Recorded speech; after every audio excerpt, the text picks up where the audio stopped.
Hello, and welcome to the 9th BrettCast episode. The sort of podcast where I take some of my individual segments and jam them into one longer form video that releases once, maybe twice a week. Coming up first is my thoughts on where I'm going to talk about a very big problem I see in the Transformers toy review space on YouTube. After that, it's going to go over to What's New With to talk about some new Studio Series stuff, Legacy Evolution stuff, and a very special Rise of the Beast figure. Then I go to movie and TV talk, where I'm going to be discussing and giving my thoughts on the movie The Flash. Finally, I will return to What's New With, where I'm going to talk about some upcoming Gunpla, as well as a few other Bandai model kits that interest me. With that out of the way, let's get into it.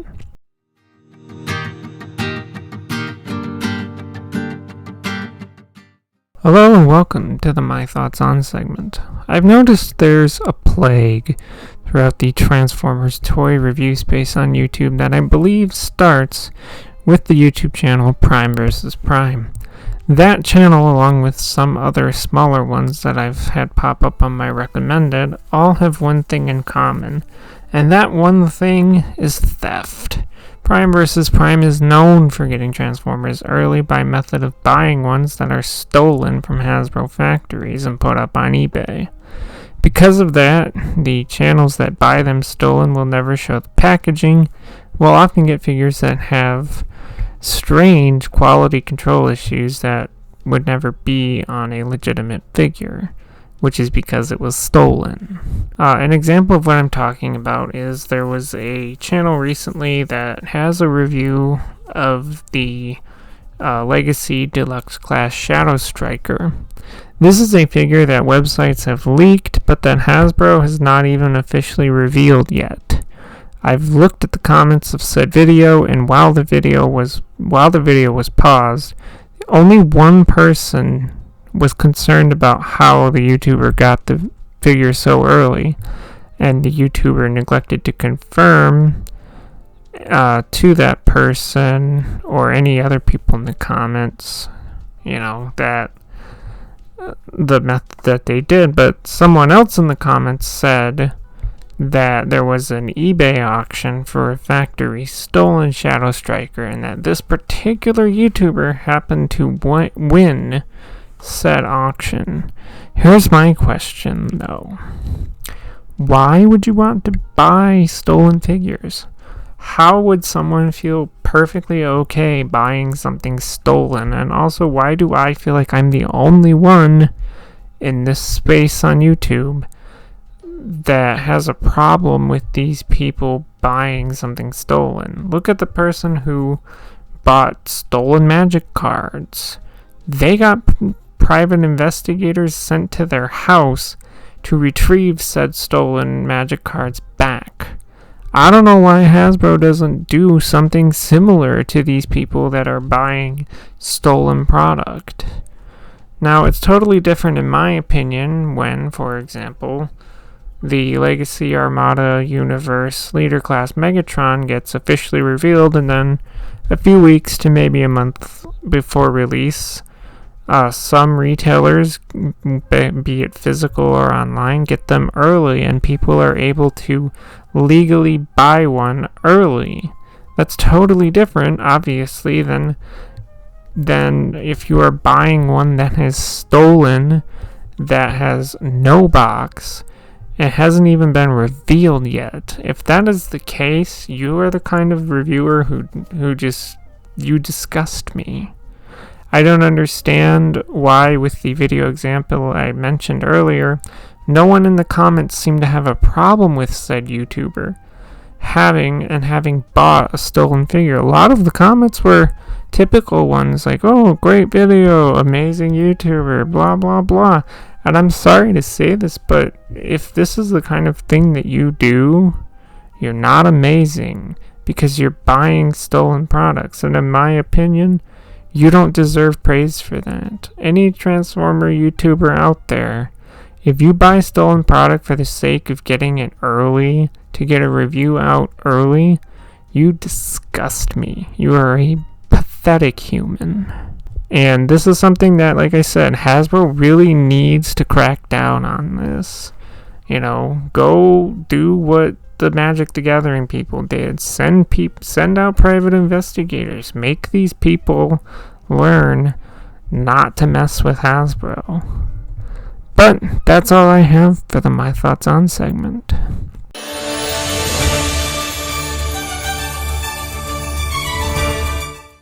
Hello and welcome to the first part of the What's New With segment. In this segment, I'm going to be looking at some upcoming Studio Series stuff, as well as a very special Rise of the Beast figure and some Legacy stuff.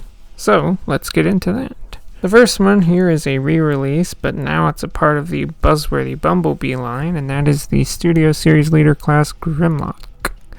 I had heard a rumor that apparently Hasbro is going to return to the Age of Extinction Last Night Dinobots once they finish up the Studio Series 86 ones, and I'm perfectly happy with them re-releasing Grimlock here, as I missed out on him the first go around. It looks great, honestly, in both modes. It really does, and I do want it. It does kind of suck that it's re-releasing in the buzzworthy Bumblebee line, because that makes it a Target exclusive, but oh well. Next up, and also a part of the buzzworthy Bumblebee line, is the Studio Series 86 Ironhide and Prowl 2-pack. These are a little different from the standard figures, since these have battle damage. I've heard people say these are the dead versions from the movie, when they get killed by Megatron. But yeah. And so, they have battle damage on them and whatnot, and they also come with blast effects too. I would just get the standard ones. I don't really like the look of these ones myself. The next one I have here, that is also a part of the buzzworthy Bumblebee line, is the Troop Builder Multi-Pack. This is pretty different to see Hasbro doing this, but okay. This comes with a Decepticon Seeker, Quintesson Trooper, G2 Universe Cybertronian Trooper, and an Animated Universe Auto Trooper. Of course, these are all repaints of existing molds, which doesn't make it as exciting for myself, but this is a nice pack for someone who may have missed out on any of these molds and can get them all in one pack. I really like the Seeker one myself because it looks like Thundercracker, and I'd probably use it as a stand-in for Thundercracker. The one tank-looking one, I believe, uses Skullgrin mold, but I don't know. I don't have that one. But I may get one of these packs just because I don't have two of the four molds, and that Seeker would be my stand-in for Thundercracker personally. But considering that this pack looks like 2 Voyagers and 2 Deluxes, I could see them easily asking $80 to $90 for it, which, that's, I don't know if I like that price. Next up is the Rise of the Beast Ultimate Optimus Primal, because I don't know what this is officially called. Anyway, it's a Takara figure that has a premium deco, and overall it just looks like a better Rise of the Beast Primal. I really think it looks great too. The swords are awesome looking. It's got back missiles, which he didn't have in the film, but okay. And ones that come out of his forearms too, which he also didn't have in the film, but also okay. Just overall really nice looking too. It's kind of like a melding of the, classic Primal plus the movie one.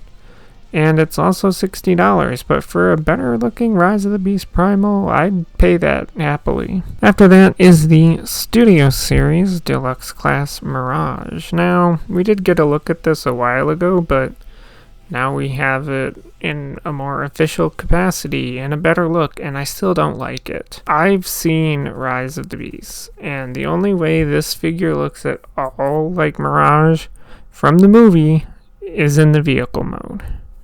The robot mode looks terrible in my opinion. There should be a lot more blue on him for one, not just a bunch of silver and gray. The head isn't accurate at all. He should have the back brake lights on his chest, not the front headlights. The biggest thing is that his CGI model is so slim and compact that this toy has a giant backpack. Like, what were they thinking? They definitely should not release this as is and should just scrap it and try again. If they can get the Last Night Hot Rod to look pretty accurate, they can do the same thing for Rise of the Beast Mirage. So no, I'm not buying it. This looks freaking awful. Next up is the Studio Series Leader Class Optimus Primal. This one actually looks very similar to that car one I was looking at earlier. The gorilla mode looks pretty good though. The forearms look a little bit bigger and chunkier, but not too bad. He does also have the back missile thing, which I find interesting because Primal didn't have or use those in the movie, but again, I suppose it's a homage to the original Beast Wars Optimus Primal who had those. The robot mode looks really nice though. Again, it's interesting that the head has that more original Beast Wars look to it and doesn't have the mouth plate like he did in the movie and like the mainline Rise of the Beast Primal has. Not sure why the swords have a chain thing, but I guess it isn't a big deal. But I do want this, even if it's to just kind of compare to the mainline Primal that I have. Lastly, I have the Legacy Evolution Core Class Optimus Prime and Bumblebee 2-pack. Now, yes, we have gotten Prime in the Core Class before, but not with his trailer, and we definitely have not gotten a Core Class B yet. Personally, I wouldn't buy this for two reasons. The first is that while I'd like to check out the Core Class Prime mold, I don't want or need the trailer, because I'd just have him, I'd show the trailer like in a review, and then I put it in a box or somewhere to just never be seen again, like I do with Earthrise Prime's trailer, Legacy Motor Masters trailer, and Legacy RAD 2001 Scourge's trailer. They don't do anything for me, they just take up space. The second is that I don't really like the Core Class B. The vehicle mode looks really weird, and the robot mode looks weird too, especially the arms. I think that the Titans Return line did a better Legends scale Bumblebee personally. However, this 2-pack is nice for those who may have missed the first time that Core Class Prime was around, and if people give a shit about him having the trailer because, you know, whatever. And those who do want a Core Class B as well. But me, I'm not. I'm skipping that one. After that is the Generation Selects Legacy Evolution Voyager Class Antagony. Strap in for this because I have an opinion about this figure that a lot of you are going to disagree with, and that's fine, but if people cannot be civil about this in the comments and respectful, I'm going to just block people. Now, from what I have been told, Antagony is somehow related to something that was a BotCon exclusive, and I don't really see how any of that should change my opinion about this figure. Just because it's based on some previously convention exclusive figure doesn't make it the most amazing figure ever. This is just a straight up repaint of the Legacy Evolution Voyager Class Inferno, and I don't like that one, and I don't like this one. Now look, the black and purple, better color scheme, but the overall look of the robot mode just looks messy. All of the alt mode is just hanging off of its back, and it has the big part sticking straight up behind its head. It's just a messy looking figure, and I don't like it. No amount of it being based on a BotCon exclusive thing is going to change my mind either. And again, if you have a problem with that, fine, disagree. But just be civil about it, because it just doesn't do it for me. Finally, I have here is the Generations Volvo VNR 300 Optimus Prime in G1 colors. Yep, it's that one holiday Optimus Prime that they decided to re-release in the G1 colors. To be honest, not a bad looking vehicle mode, but I could tell in the robot mode where there is some of the Earthrise Prime here, especially the arms. It is different for Prime having the front of the truck make up his legs, but I don't necessarily like it. He does come with the Matrix of Leadership, a gun that I believe is the same gun that Earthrise Prime comes with, and a trailer that I also believe is just Earthrise Prime's trailer. I'll be honest, again, if they sold this without the trailer, I'd probably buy it. But I don't need another Prime with a trailer, since the trailer is just going to get tossed in the box, never to be seen again. But the Prime itself, not a bad looking figure, looks better in the classic colors as well. And that's going to do it for this What's New with segment.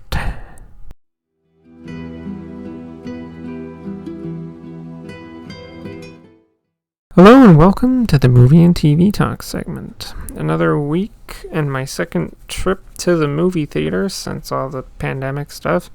And this time I'm going to be discussing and giving my thoughts on the latest offering from DC, The Flash.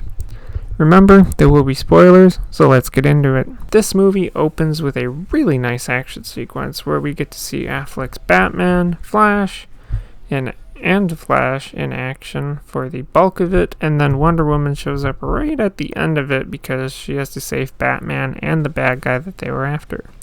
For Flash, the action sequence also includes having to save a bunch of babies from a crumbling hospital wing, and this sequence was comedic, but it was also kind of bad because you could tell that the babies were just so absolutely fake.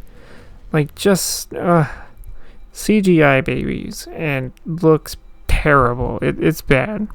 From there, the plot kicks off when Barry is on a phone call with his dad, and then at their old house, in his Flash suit, while still on the call with his dad. This is when Barry gets all sad and runs so fast that he enters a chronosphere, and then he learns that he can run so fast he could go back in time. He decides to tell Bruce about this, and Bruce tells him that it's a bad idea and how irresponsible it would be, and thank you, Bruce, for being the voice of reason.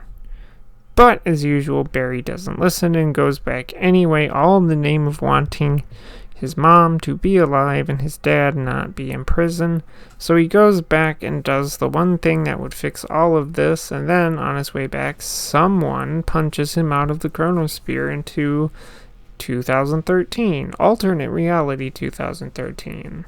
He goes and finds his family and also himself in this 2013 and basically explains to that version of himself how he got there. Also, since it's 2013, Zod is arriving on Earth looking for a Kryptonian, kind of like, the events of Man of Steel are happening. This is when Barry decides that 2013 Barry needs powers. They need to find the rest of the Justice League.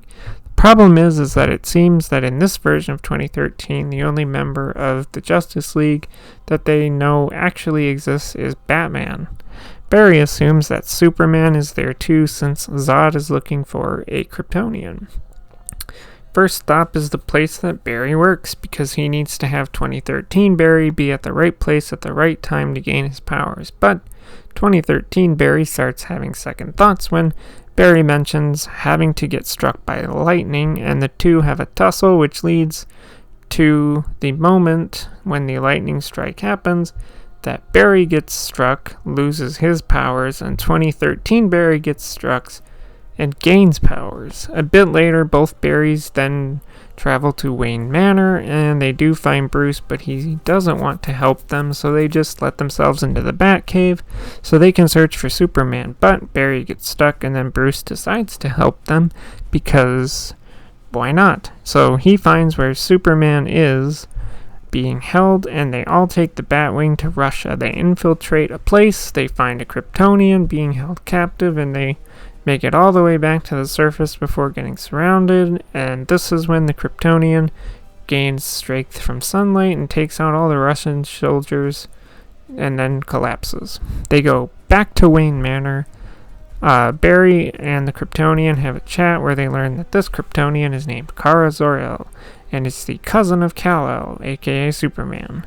2013 Barry is instructed to take her up to the roof, and this is where Kara finishes powering up via sunlight, and she tells 2013 Barry that since she was in prison for so long, she doesn't like humans.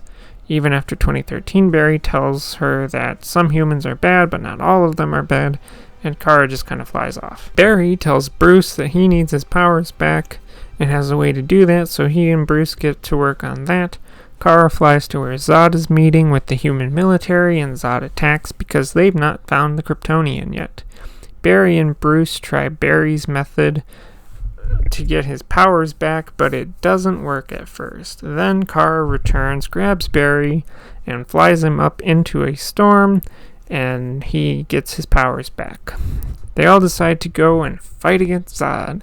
This is where things get messy because the fight doesn't go well, because both Batman and Supergirl end up getting killed. So 2013 Barry decides that they have to go back in time to fix it, and that's what he does. And so Barry follows. They try again, but get the same results. 2013 Barry keeps trying over and over, and this is when we see that the big bad of the movie is basically 2013 Barry, but a version of 2013 Barry who just kept trying over and over to fix things but failing every time. Barry beats evil 2013 Barry when 2013 Barry takes a stab from evil 2013 Barry, which basically erases evil 2013 Barry from existence. From there, Barry goes back to undo what he did to try to fix things, and then returns to the present time, and everything seems fine until Bruce Wayne pulls up, and it's not Affleck as Bruce Wayne, but George Clooney as Bruce Wayne, and that's pretty much the end of the movie. So what did I think of The Flash? Well, it's miles better than Batman v Superman is, that's for sure, and I don't know why that's where it falls on a grading scale as being about the same as that, but I think it was better than that because Batman v Superman is garbage. I personally really like the suit that the Flash has in the movie. I like how the lines of the suit fill with energy before he runs, and I think that just looks really cool. It's a cool visual. I also find it interesting that when Flash runs in this movie, he looks less like he is running and more like he's ice skating, and it's just kind of interesting to see how different it is. I really like Kara's suit as well. It's not the typical look I'm used to her. I've been watching the CW Supergirl, so, that has the more classic look, but movie version of Supergirl, really cool looking as well.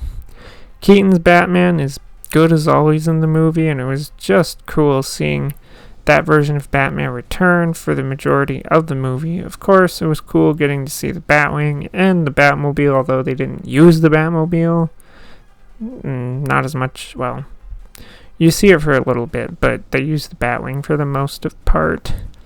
I think the end of the movie has more interesting cameos, though, like seeing Christopher Reeve's Superman from the 1978 movie, Helen Slater's Supergirl from the 1984 movie, and for some reason Nick Cage as Superman, George Clooney returning as Bruce Wayne, and so on. Really, the only issue I had with the movie is one in which I already said was the opening scene with the clearly fake CGI babies.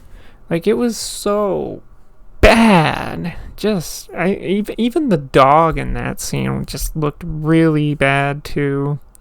Something I remember going into this movie was somebody complaining about how Barry and Iris in the movie are just are, I guess. And I don't really get that because the two barely interacted in the movie at all. Once at the start of the movie and once at the end of the movie. So I don't really get the complaint because the two barely interact at all. Other than that, though, I really did enjoy The Flash quite a bit. But to the dismay of the director of this movie, the movie does not make me forget about all the bad things that Ezra Miller has done, and I still think that Miller is not a good person. The Flash is a good and enjoyable movie, and that is going to bring the movie and TV talk segment to a close.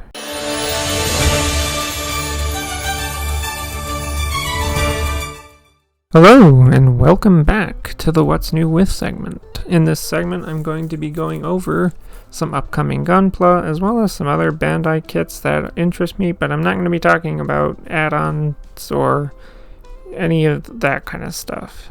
So with that, let's get into it. First up, we have the SDW Heroes Revival of the Heroes Wukong Impulse Gundam Childhood version, and the Nobunaga's Warhorse. The Impulse one actually looks pretty interesting. I've been recently getting into some of the SDW Heroes kits, and they're really not bad little kits, honestly. But yeah, the Impulse one looks interesting, and it seems like it's kind of like a 2-in-1 kit.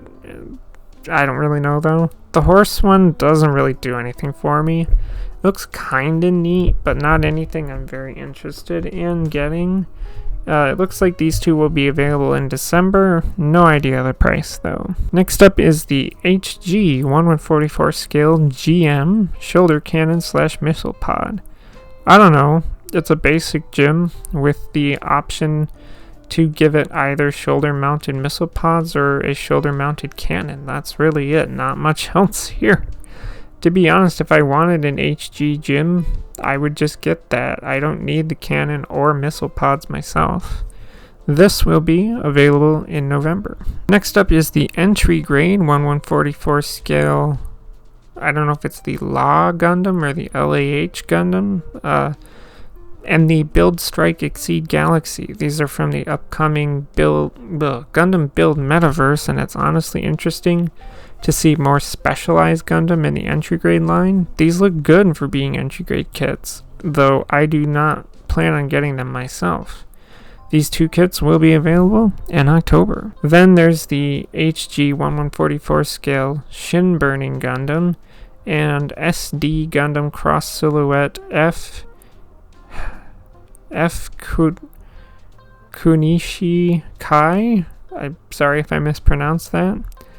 I don't really like either of these, if I'm being honest. Those clear things on the Shin Burning look really dumb on its back. I don't really like the gold and purple combination of the F Kunashii Kai. I don't know how to say that, I'm sorry. But these are also for the upcoming Gundam Build Metaverse and will also be available in November. Wrapping up kits from Gundam Build Metaverse, we have the HG 1144 scale 00 Diver Arc and Plutine Gundam. I personally think that if the 00 Diver Arc didn't have the transparent green spike things on the shoulders, then I would actually like it, but I don't like those parts. I feel like they're just too big and there's too much of it. The Plutine is clearly something akin to the Core Gundam and armor set, and that just doesn't interest me at all. It is nice that they're using some Ecopla parts, but it doesn't interest me. It really doesn't. These two kits will be available in December. After that is the Figurized Standard Ultraman Suit Zero SC version.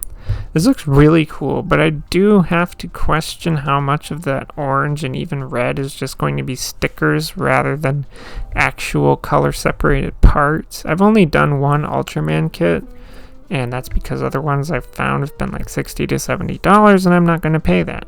But I do like the 3 different colors here, and I really like that spear weapon. Not that into the big gun, but that's just me. But I would totally get this as long as it's not too expensive. This kit will be available in October. After that is the Figurized Amplified Metal Greymon, and oh man, does this look awesome. Bandai has done pretty good with their Digimon kits in both standard and amplified lines. Minus Imperial Dramon, that kit can go die in a fire. But everything else I've built has been good. This looks great though. I love the wings, the coloration on them, the big arm gun thing. I just really like this kit, and I'm going to try to get one. However, I wonder if they'll release a standard one, but if they don't, I will still get the amplified one. This kit will be available in November. Lastly, I have the 30-minute missions 1144 scale Acer B in both pink and purple. Yeah, they're basically the same kit by name, but there's just 2 different color versions, and they both have some different parts on the head to make them look different. I don't know what these are from, though. I have to say, I really like the purple one. I like that it's not some weirdly over-sexualized thing that you get in lines like 30-Minute Sisters and Frame Arms Girls. I like that it's just a mech that has a feminine figure to it, and I'm gonna totally try to get the purple one just to see how it stacks up with the 30-Minute Sisters kit that I have. And with that, it's going to bring the What's New With segment to a close. That also is going to end the 9th BrettCast episode. If you have any comments or questions, feel free to put them in the comments section below, and I might answer a question or discuss a comment in a future episode. If you like this kind of content, feel free to subscribe. Thank you for listening, and goodbye.